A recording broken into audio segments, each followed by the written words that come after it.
munaasabadani ayaa ahayd mid ay xilalka shaqo kula kala wareegayeen guddoonka sare ee baanka dhexe ee Soomaaliland mas'uuliyiintani oo kala ahaa gudoomiyihii hore ee baankaasi agaasimihii hore ee baankaasi ayaa maanta ka qabsoontay hoolka shaqaalaha dawladda ee magaalada Hargeysa munaasabadani ayaa waxa ka soo qayb galay madaxweyne ku-xigeenka Soomaaliland mas'uuliyiinta laamaha kala duwan ee dawladda bangiyada ka hawlgala gudaha Soomaaliland waxaana wareen madasha xil wareejinta ka hadlay agaasimihii hore ee baankaasi mudane Cabdilaahi Xasan Aadan iyo gudoomiye hore baankaasi mudane Maxamed Cabdi Doobaale maanta ay tahay bishii 26 bisha afraad 2018 waxaynu isugu nimid munaasabad ay xilka kula kala wareegayaan laba gudoomiye iyo laba agaasimo guud waxaan ku kasoonahay gudoomiyaha cusub Cali Ibrahim Jaamac oo intii yarada imika aanu arkayna wada sheekaysanay iyo agaasimaha guud Axmed Xasan Carwo inay baanku halkii uu u baahnaa iyo kaalintii uu dalka ugu jiray ay gaarsiin doonaan insha Allah biidnaha karim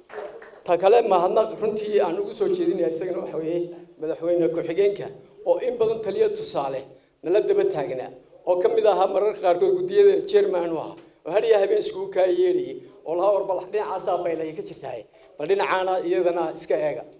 runtii maanta waynu ka noolahay sicir bararkii aad iyo aad baynu uga noolahay waayo sababaha aynu uga noolahay waxa kamid ah siyaasaddu waa degtay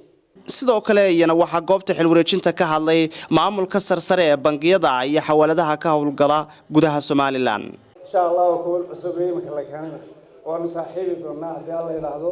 danta qaranka ayuun ka wada shaqeyn doonaa lamaana waanu soo dhaweynaynaa kulli hadal badan halka looga baahno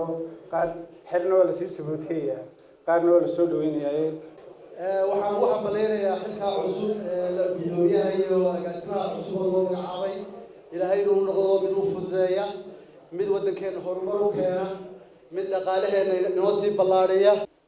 dahabshiil mar walba u diyaar wuxuu ummadda u diyaar u ah wixii la qaban karayno maamulka cusubna waa la qabanaynaa wixii shacabka dan aan mar walba waa qabanayna hadii la ka dhigo geestoodayna waxa halkaasi ka hadlay gudoomiyaha cusub ee baankaasi agaasimaha baankaasi mudane Cali Ibrahim Jaamac Baqdaadi iyo Axmed Xasan Carwo si wanaagsan baadna dadku waxay filayaan wax weyn bay naga filayaan insha Allah ta'ala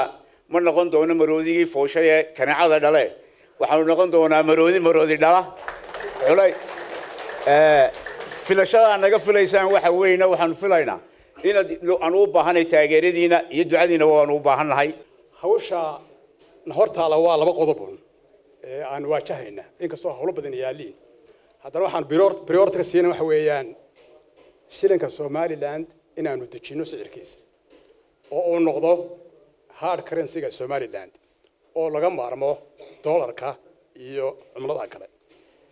qodob kale waxa weeyaan inaanu xakamayno sicir bararka aafiyay Somaliland labadaas challenge ayaa imika hor yaala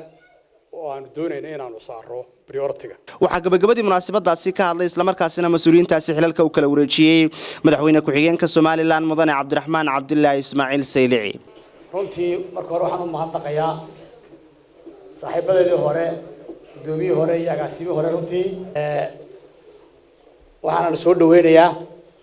madaxda cusub gudoomiyaha cusub iyo agaasimaha cusub shaqaalaha bangiyada runtii aad baan u hambaleynayaa Xamse Cilmi telefishinka caalamiga ee Universal Hargeysa.